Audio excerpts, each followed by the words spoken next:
June 6th, 1944, 06:31 hours. Omaha Beach, Normandy, France. Private Wilson Monk crouched in the landing craft as it pitched violently in the rough channel waters. Around him, 31 other men from the 320th Barrage Balloon Battalion held on to whatever they could reach: equipment, each other, the sides of the Higgins boat that was carrying them toward history. They were the only black combat unit scheduled to land on D-Day. The only one. While over 150,000 Allied troops would storm 5 beaches that morning, only 1 battalion of black soldiers would be in the first wave. Not because the Army trusted them with critical missions, not because they were considered elite troops, but because someone needed to handle the barrage balloons, those massive, ungainly gas bags that floated above beaches on steel cables to deter German aircraft. It was supposed to be a support role, technical but relatively safe.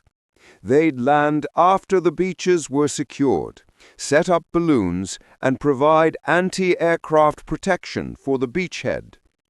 That was the plan. What actually happened was so far from the plan that even the German commanders couldn't believe it. Through the open front ramp, Monk could see Omaha Beach. What intelligence had described as light resistance looked like hell unleashed. Explosions churned the water. Tracer fire streaked across the beach. Bodies floated in the surf.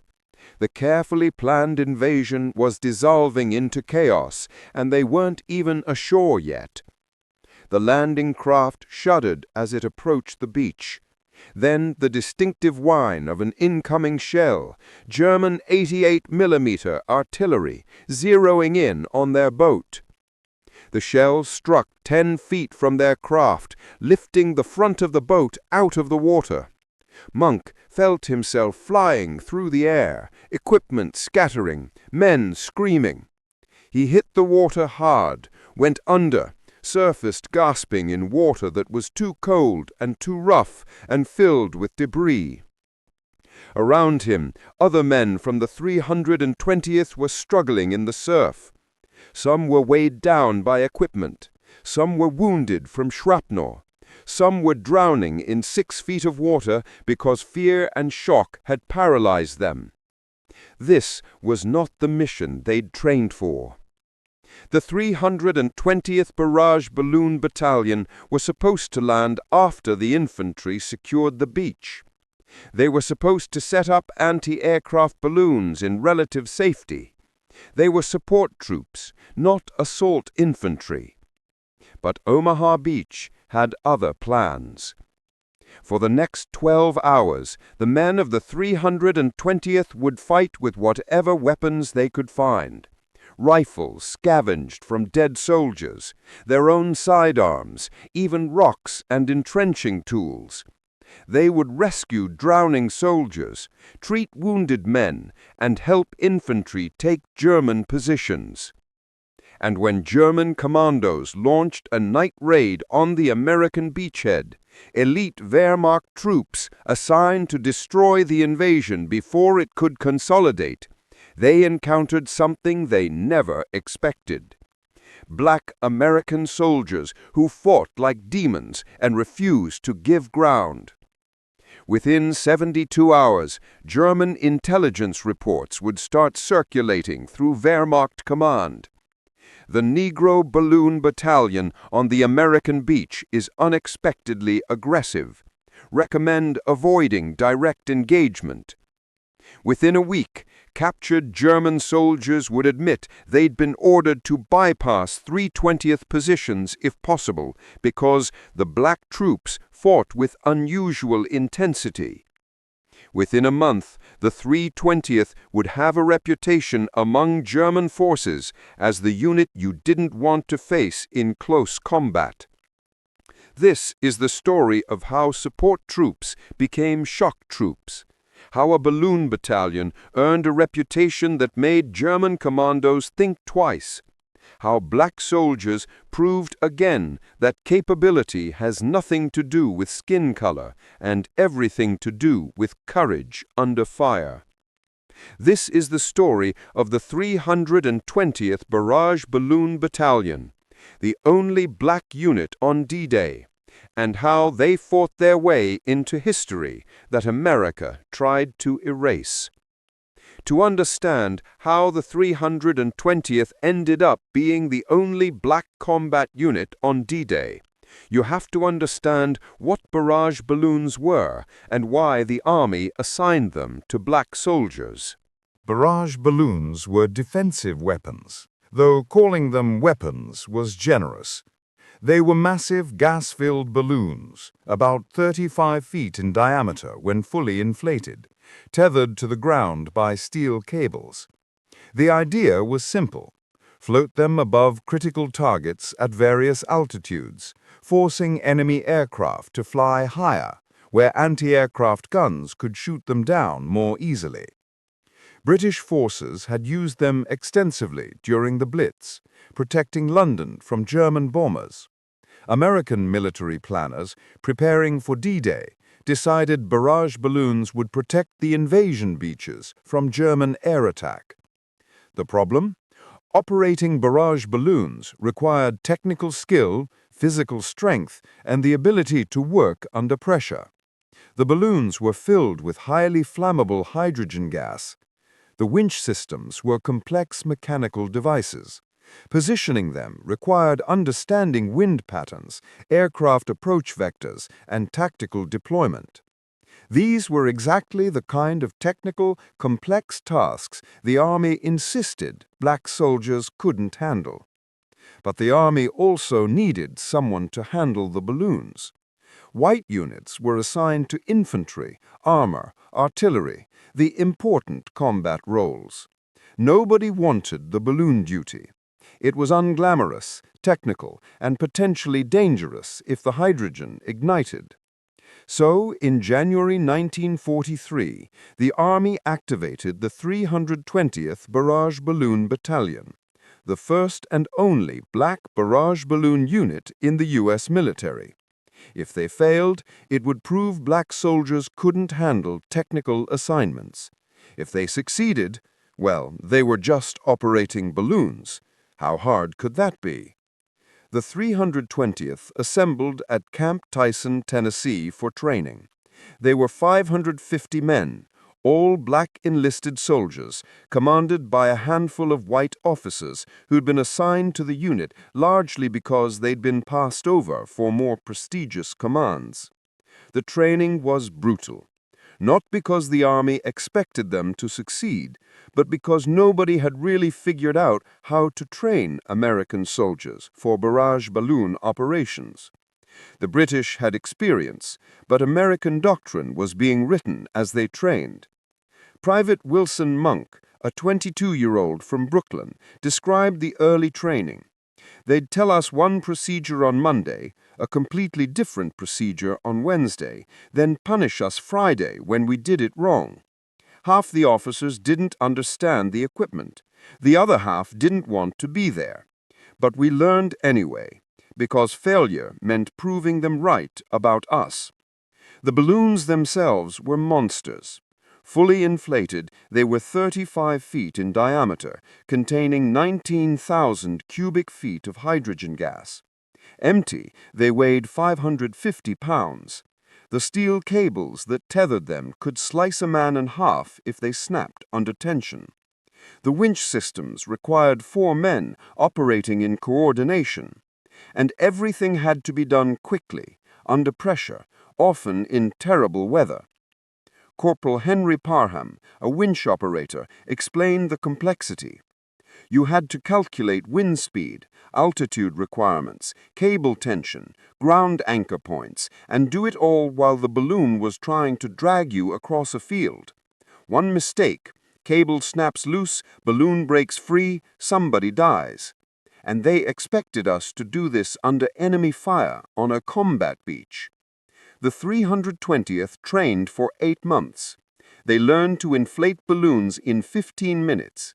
They learned to launch and retrieve them in high winds. They learned to repair gas leaks while the balloon was airborne.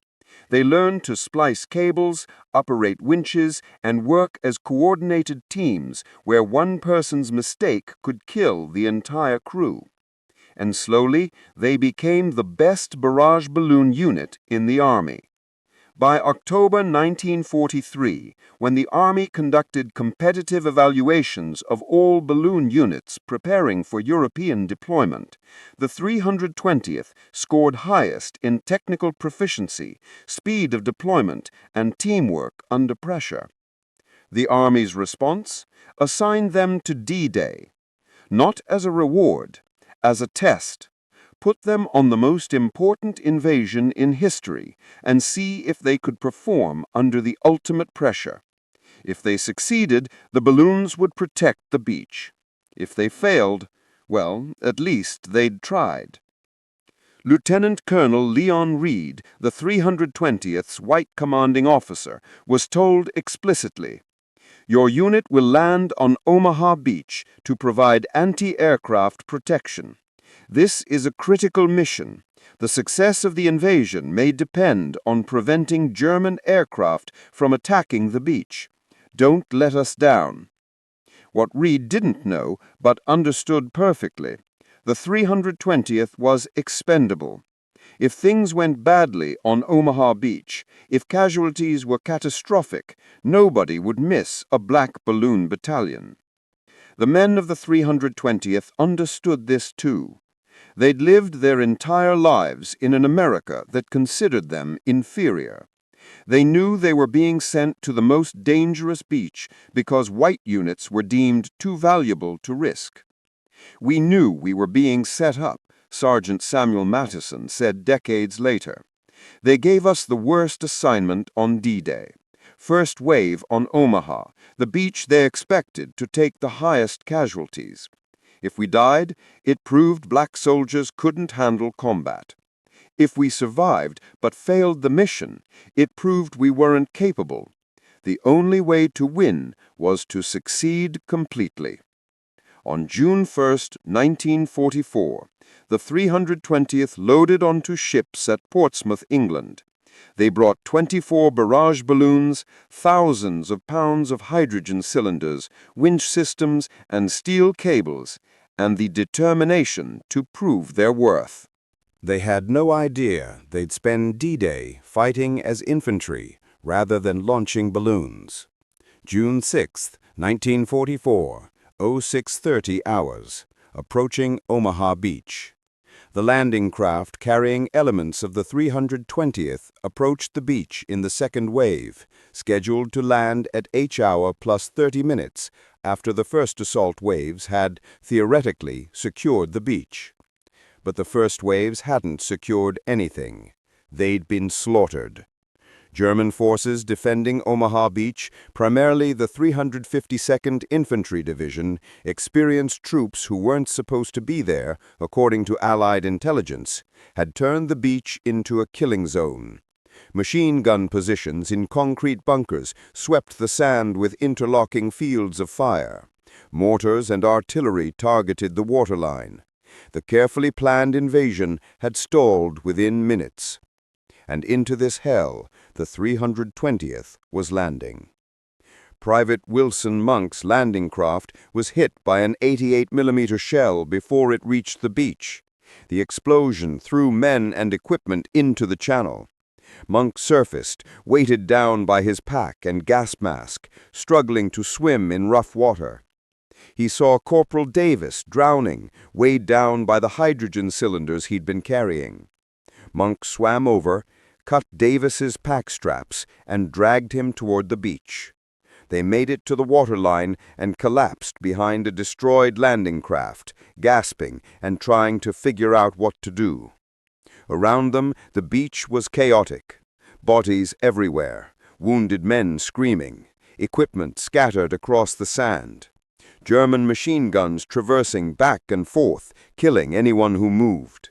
And the balloons, the mission they'd trained for, were impossible. You can't set up anti-aircraft balloons while machine guns are killing everyone on the beach. Lieutenant Reed, the battalion commander, made it ashore and assessed the situation in seconds.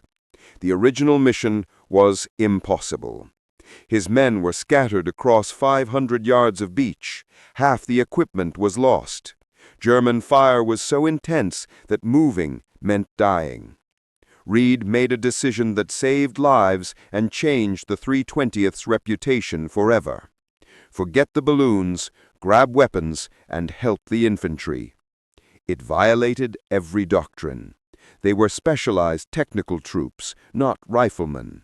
They hadn't trained for infantry combat. They were supposed to operate balloons, not fight Germans. But doctrine was dying on Omaha Beach, along with thousands of soldiers. Reed's order gave his men permission to do what survival required: fight. Private James Thompson picked up an M1 Garand rifle from a dead infantryman and began returning fire at German positions. He had no infantry training.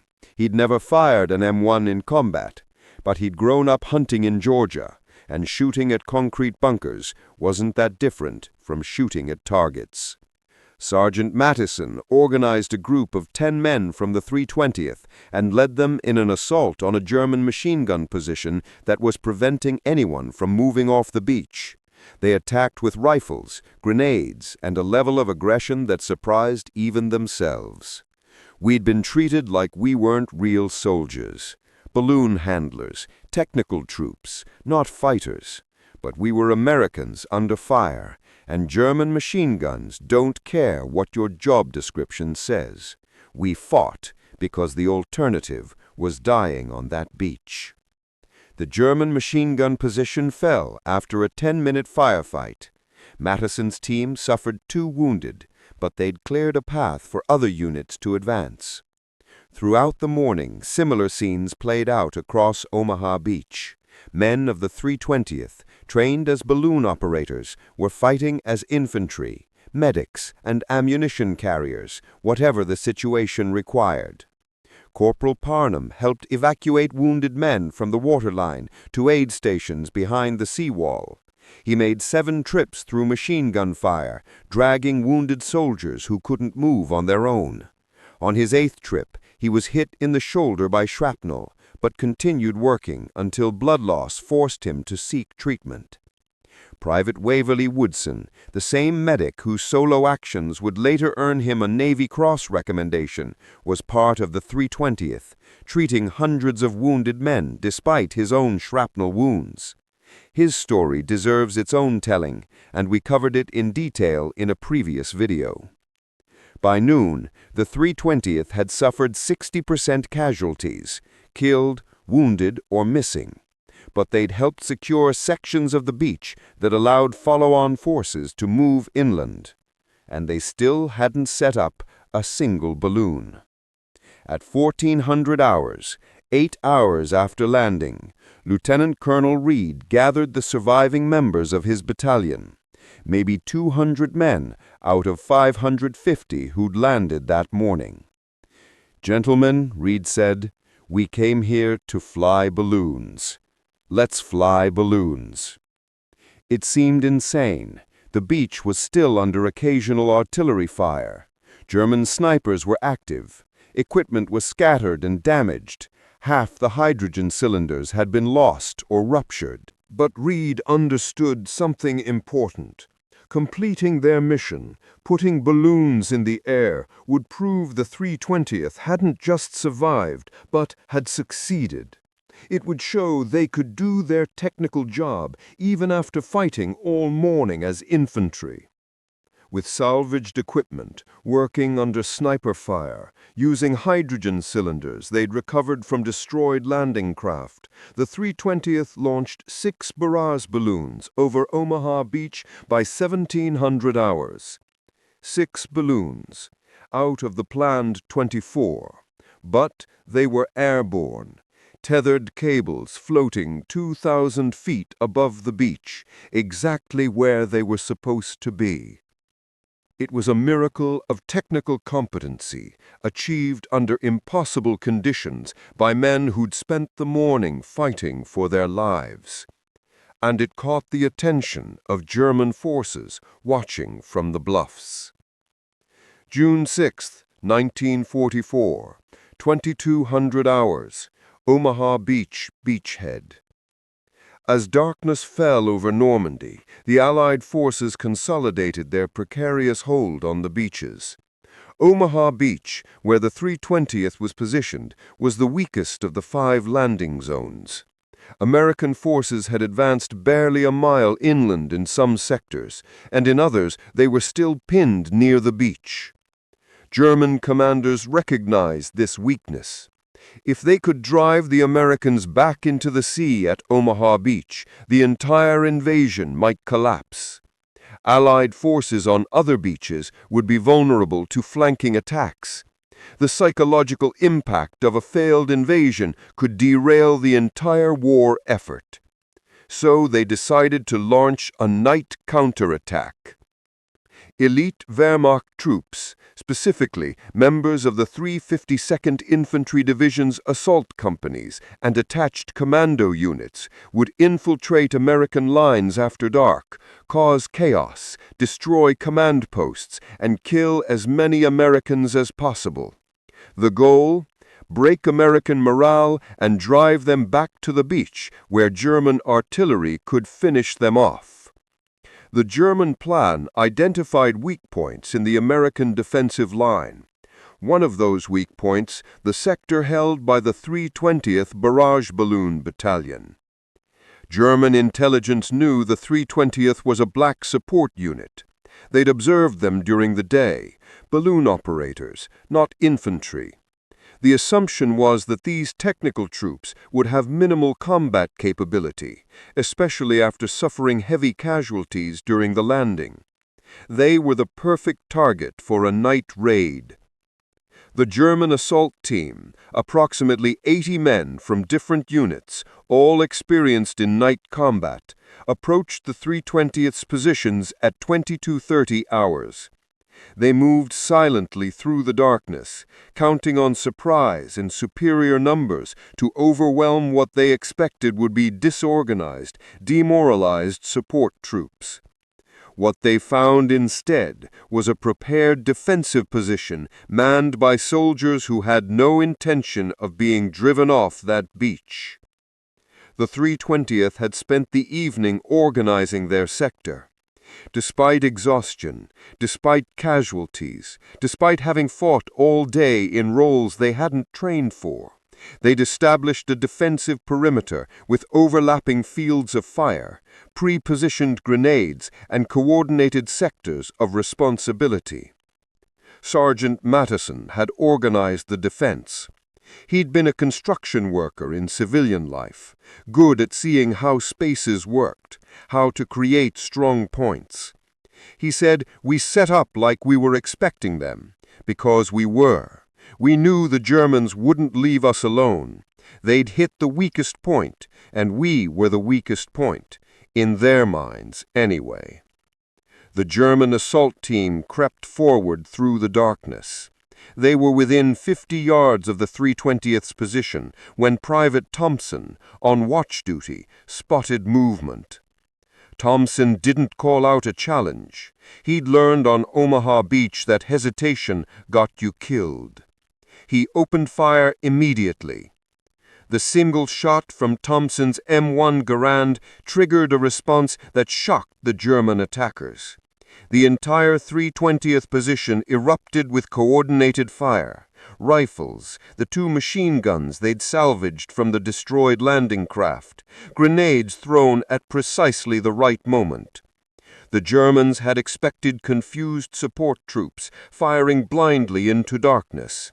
What they got was disciplined defensive fire from soldiers who'd learned the hard way how to fight. The fight lasted 15 minutes. In the darkness, with muzzle flashes providing the only illumination, it was impossible to track individual actions. But the result was clear. The German assault failed. The attackers withdrew, leaving behind their dead and wounded. The 320th's position had been held. In the morning, they'd count. 23 German soldiers dead in front of their position, another dozen wounded and captured. The 320th had suffered 4 wounded, none killed. But more importantly, they'd broken a planned German counterattack. Other sectors along Omaha Beach had also repulsed German raids that night, but the 320th sector was the only one where the Germans were completely driven off without penetrating the American lines. When Lieutenant Colonel Reed filed his after-action report, he noted, "The battalion, despite heavy casualties and fighting in roles they were not trained for, successfully defended the assigned sector against nighttime enemy assault. Recommend unit commendation."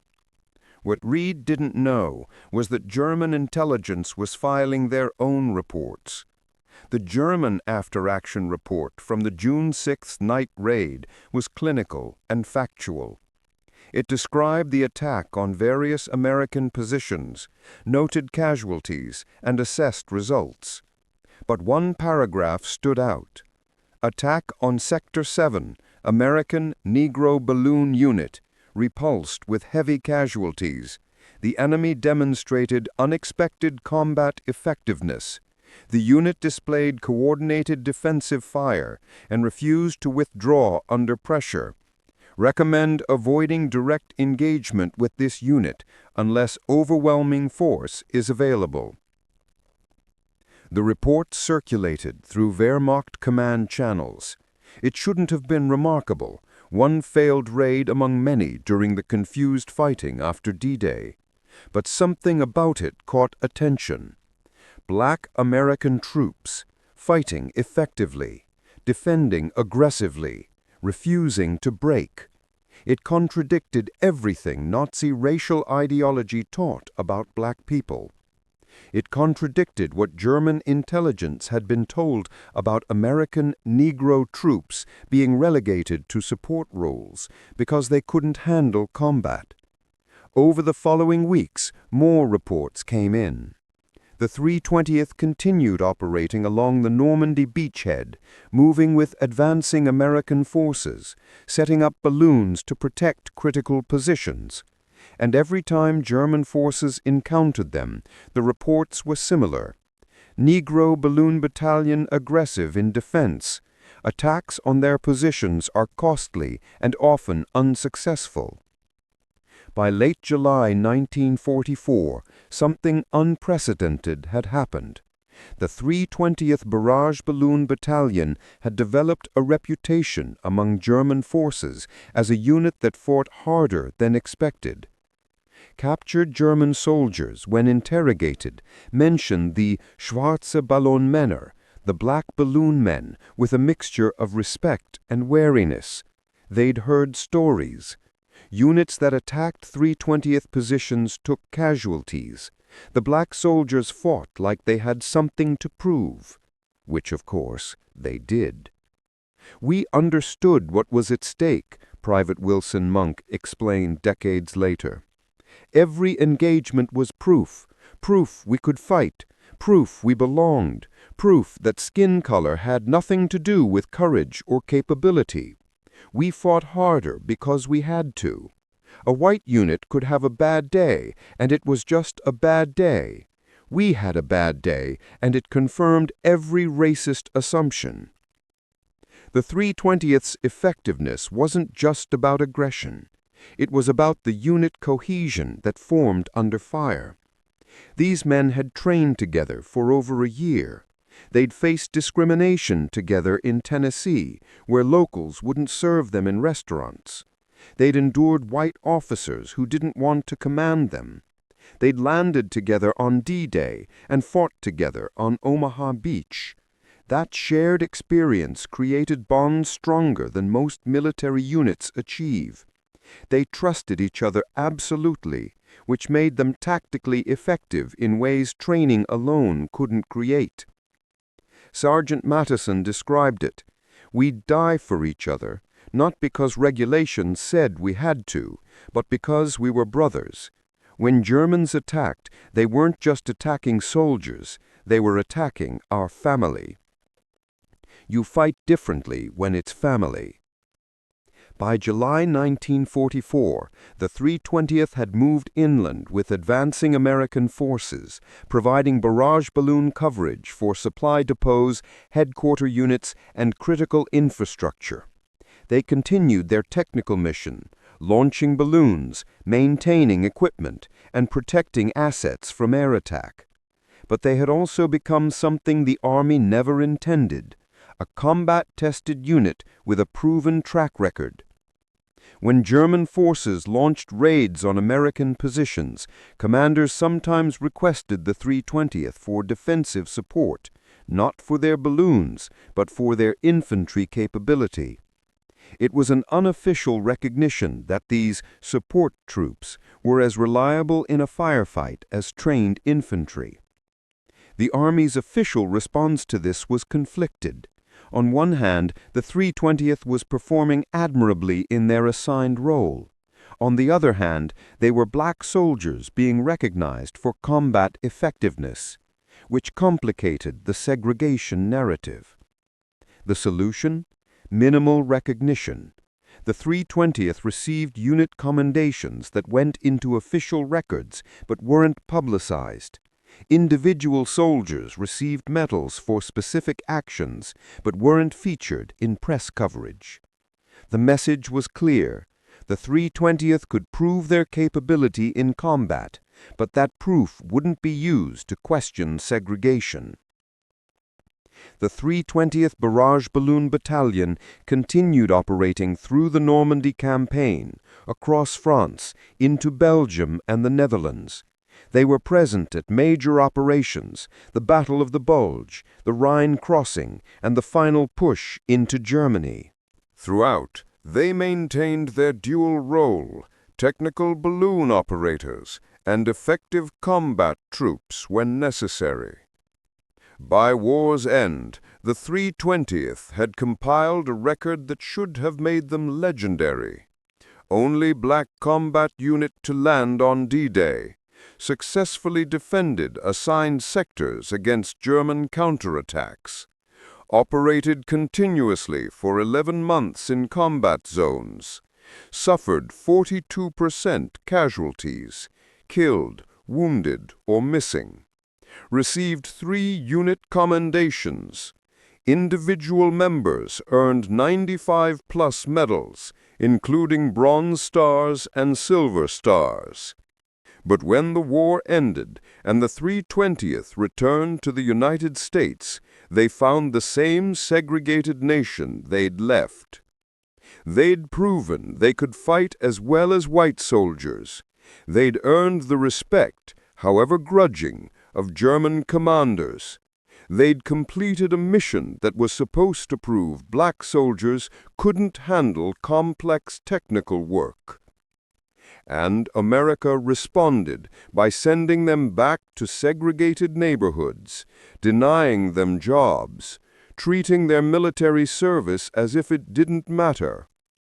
Private Wilson Monk returned to Brooklyn and couldn't get hired as a mechanic despite years of maintaining complex balloon equipment under combat conditions. They'd say, "We don't hire coloreds," Monk recalled. "I'd show them my discharge papers, my service record. It didn't matter.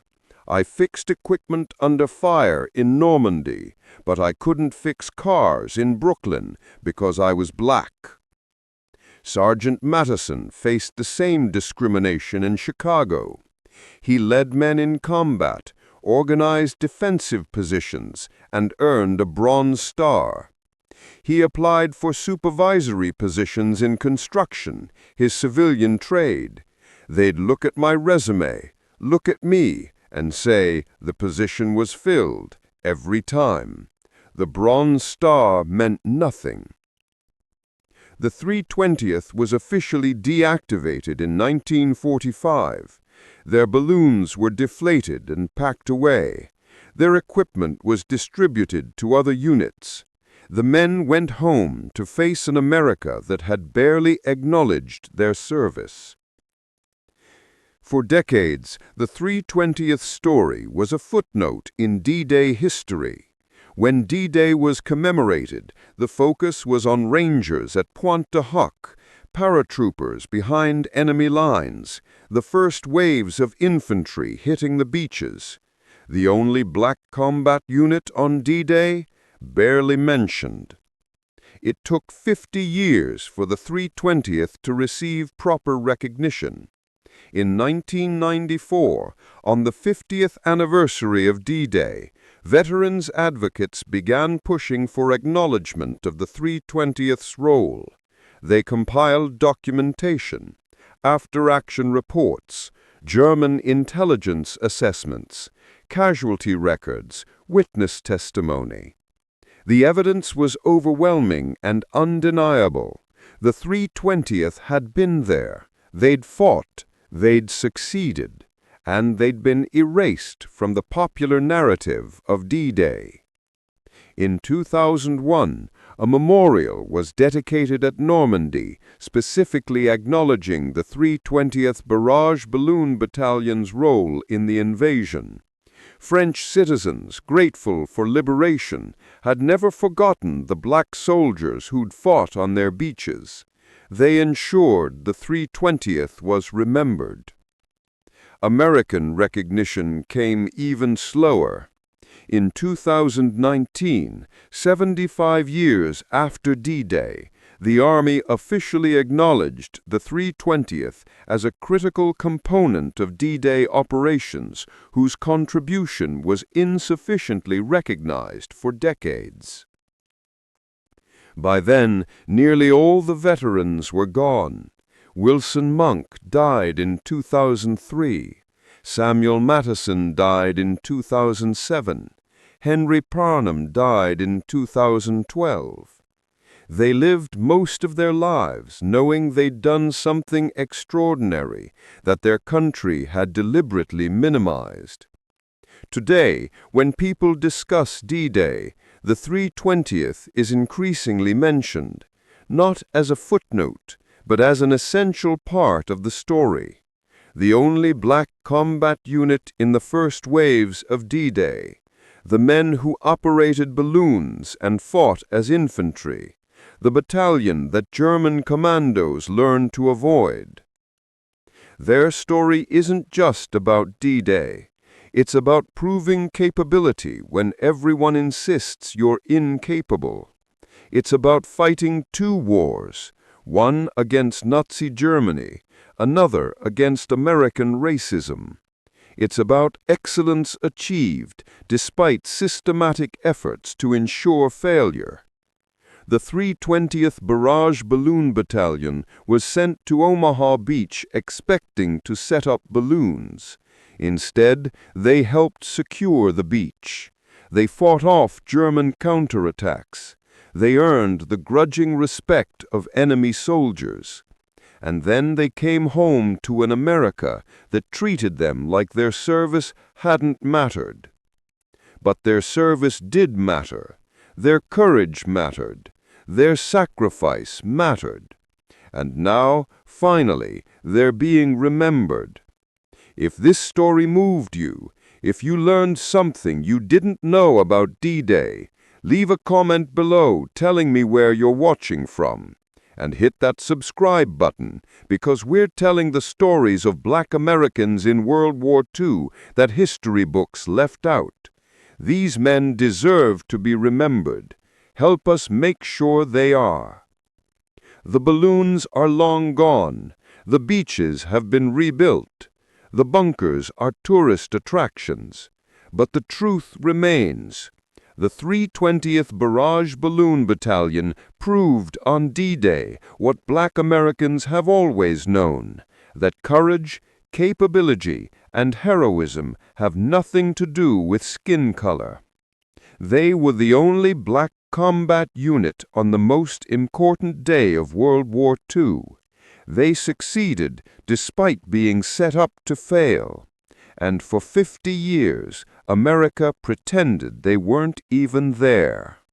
time to remember them properly.